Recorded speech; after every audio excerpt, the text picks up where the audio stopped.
খোৱা জংগল ব্লক চিৰাকুটা আৰু সন্তোষপুৰ গাঁৱত চৰকাৰী ভূমি বেদখল কৰি থকা সকলো লোকক অহা 6 জুলাই 2025 তাৰিখৰ ভিতৰত তেওঁলোকে বেদখল কৰি থকা ভূমি খালী কৰি দিবলৈ নিৰ্দেশ দিয়া হ'ল।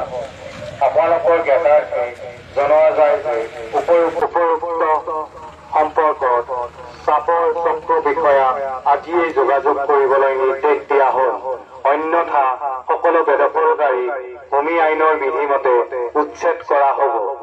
জিলা প্ৰশাসন ধুবুৰী। জংগল ব্লক চিৰাকুটা আৰু সন্তোষপুৰ গাঁৱত চৰকাৰী ভূমি বেদখল কৰি থকা সকলো লোকক অহা 6 জুলাই 2025 তাৰিখৰ ভিতৰত তেওঁলোকে বেদখল কৰি থকা ভূমি খালী কৰি দিবলৈ নিৰ্দেশ দিয়া হ'ল। আপোনালোকৰ জ্ঞাতাৰ্থে জনোৱা যায় যে উপৰোক্ত গাঁৱত বাস কৰি থকা ভূমিহীন লোকৰ বাবে ইতিমধ্যে ধুবুৰী জিলা প্ৰশাসনে আথানি চক্ৰৰ বজাৰগা গাঁৱত 300 বিঘা মাটি সংৰক্ষিত কৰি ৰাখিছে আৰু স্থানান্তৰৰ কাৰণে এককালীন সাহায্যৰ ব্যৱস্থা কৰিছে। গতিকে সকলো ভূমিহীন বেদখলকাৰীক উপৰোক্ত সম্পৰ্কত চাপৰ চক্ৰ বিষয়া আজিয়েই যোগাযোগ কৰিবলৈ নিৰ্দেশ দিয়া হ'ল। অন্যথা সকলো বেদখলকাৰী ভূমি আইনৰ বিধিমতে উচ্ছেদ কৰা হ'ব। জিলা প্ৰশাসন ধুবুৰী।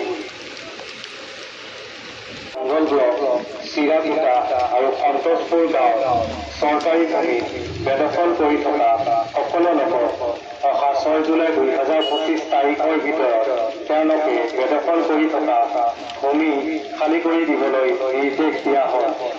আপোনালোকৰ জ্ঞাতাৰ্থে জনোৱা যায় যে উপৰোক্ত গাঁৱত বাস কৰি থকা ভূমিহীন লোকৰ বাবে ইতিমধ্যে ধুবুৰী জিলা প্ৰশাসনে আথানি চক্ৰৰ বজাৰগা গাঁৱত 300 বিঘা মাটি সংৰক্ষিত কৰি ৰাখিছে আৰু স্থানান্তৰৰ কাৰণে এককালীন সাহায্যৰ ব্যৱস্থা কৰিছে। গতিকে সকলো ভূমিহীন বেদখলকাৰীক উপৰোক্ত সম্পৰ্কত চাপৰ চক্ৰ বিষয়া আজিয়েই যোগাযোগ কৰিবলৈ নিৰ্দেশ দিয়া হ'ল। অন্যথা সকলো বেদখলকাৰী ইয়াত প্ৰায় 3,500 বিঘা মাটি APDCLক হস্তান্তৰ কৰা হৈছে পাৱাৰ প্ৰজেক্টৰ কাৰণে। গতিকে এতিয়া আপোনালোকে গম পাইছে সেইদিনা আমাৰ অনাৰেবল মুখ্যমন্ত্ৰী ডাঙৰীয়াও ইয়াত আহিছিল আৰু তেওঁ কৈছে যে অতি শীঘ্ৰে এই কাম আৰম্ভ হ'ব ইয়াত।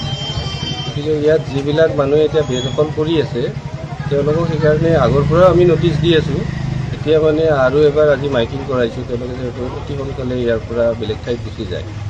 আৰু ধুবুৰী জিলা প্ৰশাসনে অলৰেডি আমাৰ মাননীয় আয়ুক্ত জিলা আয়ুক্ত মহোদয়, তাৰপিছত আমাৰ ADC বাইদেউ, CDC বাইদেউ ইয়াৰ পাব্লিকৰ লগত সদায় মিটিং কৰি আছে। আৰু তেওঁলোকে আমি অলৰেডি আটানী চাৰ্কুলত বইজাৰ এলগাত যিবিলাক ভূমিহীন মানুহ আছে ইয়াত বেদখলকাৰী আছে তেওঁলোকৰ কাৰণে 300 বিঘা মাটি সংৰক্ষণ কৰি ৰখা হৈছে।